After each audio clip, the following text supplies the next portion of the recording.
might be somewhere in pain. That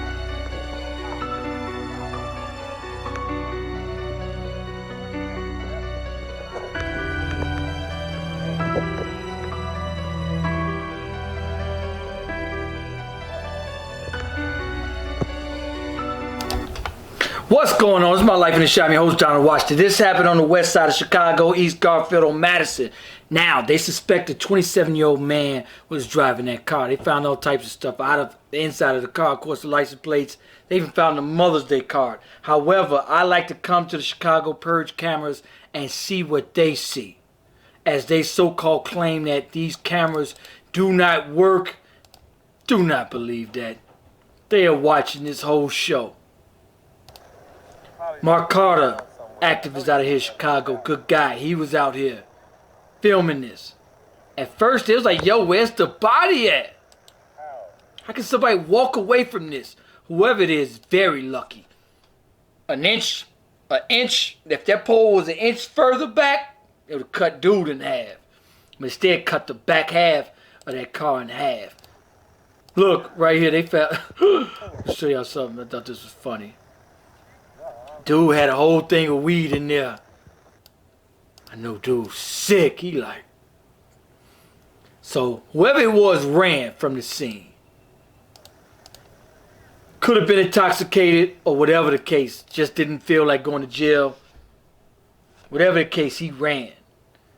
They didn't know whether they was going to find a body in the alley or somewhere, in the woods, in the bushes. They didn't know. Alright, also... Father Michael Pfleger has been reinstated. I want to bring you guys his words. To all of you who stood with me, unwavering in your knowledge of my character, and in your belief in my innocence and the innocence and reinstatement that would ultimately be the outcome. I am innocent of those charges and accusations, and I cannot tell you how grateful I am to God and to all those who prayed for me and supported me during this painful time. I want to thank my lawyers, Jim Filio and Mike Monaco, Ryan Mitzos, who could not be here, and my canon lawyer, Monsignor Patrick Legan.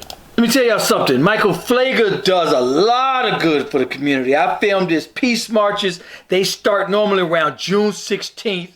He has celebrities. I met Jennifer Hudson. I met Chance the Rapper. I met Nick Cannon at his peace marches. Every Friday at St. Sabina Church, they march for like 5 miles. And he's genuinely committed to the upliftment of the community. He offers a $5,000 reward for every murder. He has bike giveaways, food giveaways. I sat in lines and watched this man. People walk up to him. They can't pay their rent, can't pay their mortgage. They got this problem, that problem.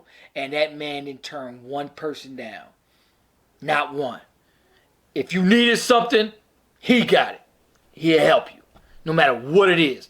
People walked up, my son is in trouble. Okay, cool, send him to me. Daughter's in trouble. Cool, send him to me.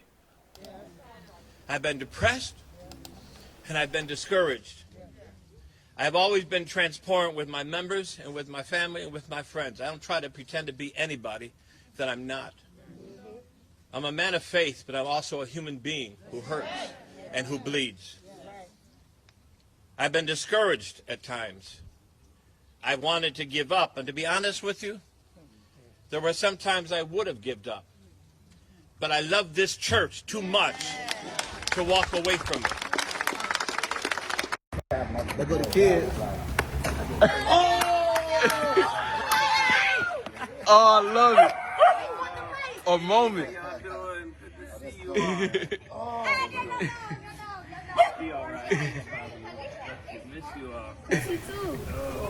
That's dope. All right, I also want to bring you guys to the 15-year-old Dejan Gate out of Lawndale. He was murdered. The story's going to read just before midnight. 2 men walked up. They're going to say, had a clear musical talent. The normally quiet 15-year-old would transform. They're saying a normally quiet 15-year-old would transform himself performing in and after school programs, guitars over guns. He was a really chill, laid back. He reminded me of that young man off of the shot. He reminded me of that young dude. And he would get on stage, turn into the coolest, smoothest dude, said his mentor. His voice was always really laid back, but then he turned on the swag, said Daniel. It's happened on 3900 block of West Lexington Street. If I'm not mistaken, this is like the third murder I've covered off of that street. Let me bring you guys out here to where it happened. Now this is where it happened here.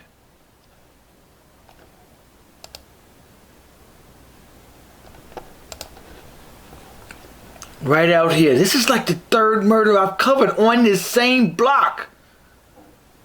Telling y'all because I know that there's a camera right here on this street. On this right here. I know a camera's watching down there.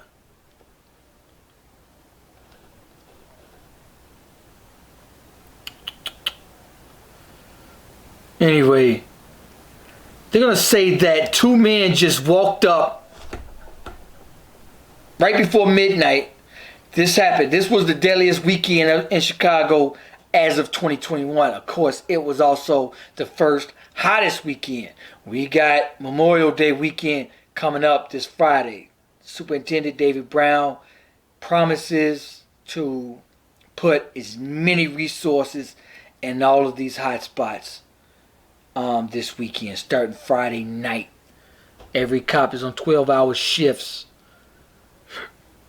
This is a tragedy. Who in the world? The young man can't weigh but 80 pounds. If you had a beef with him like that, you could have easily squared up with him. I couldn't imagine you having to pull out a gun and actually shoot dude. I could see if he was 6'9" and you couldn't fight. But you could have easily jumped up there and squabbed with him.